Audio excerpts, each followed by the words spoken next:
மதுரையில நடந்த 38வது திருவிளையாடல் புராணத்தை பற்றி சிந்திப்போமா? அடியாருக்கு நல்லான் என்ற காரண பெயர் கொண்ட வேளாளர் ஒருவர் மதுரையில வசித்து வந்தார். அவர் மனைவி கணவருக்கேற்ற குணவதி.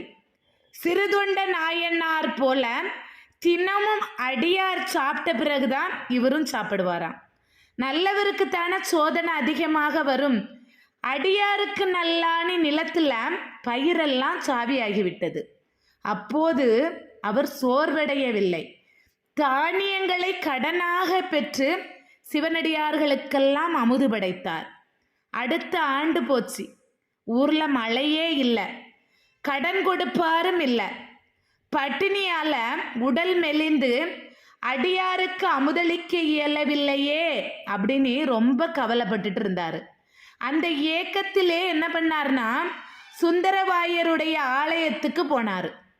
கடம்பவன நாதனே, மேருவை வில்லாக வளைத்தவனே, காலனை காலால் உதைத்தவனே, மகாவிஷ்ணுவால் பூஜிக்கப்பட்டவனே, ஐயனே இது என்ன சோதனை? கடன் கொடுப்பாரையாவது காட்டு, இல்லைனா இக்கணமே நான் இங்கே உயிரை துறப்பேன் அப்படின்னு சாமிட்ட விண்ணப்பத்தை வச்சாரு. அப்பந்தான் அவருக்கு ஒரு அசரீது ஒலித்தது. வேளாளர்க்குள்ள திலகமே, உன்னுடைய வீட்டுல குறையாத அரிசி மூட்டை ஒன்று இருக்கு. அதிலிருந்து நற்காரியங்களுக்காக நீ எவ்வளவு எடுத்தாலும் குறையாது. பணம் தேவைப்படும் போது அதிலிருந்து அரிசியை எடுத்து பணமாக்கிக் கொள். மனப்பிணி உடல் பிணியற்று 100 ஆண்டு சேவை செய்த பின் என்னுடைய அருகில் வரலாம் என குரல் கேட்கவே மகிழ்ச்சியுடன் சிவனுடைய துதியை பாடி வணங்கி இல்லம் வந்தார். வீட்டின் மத்தியில் ஆகாசவாணி சொற்படி அரிசி மூட்டை ஒன்று இருந்தது. அதை பீடத்திலே ஏற்றி சந்தனம் குங்குமம் இட்டு பூஜை நடத்தி வலம் வந்து வணங்கிய பின் அரிசியை எடுத்து அமுது படைத்தார்.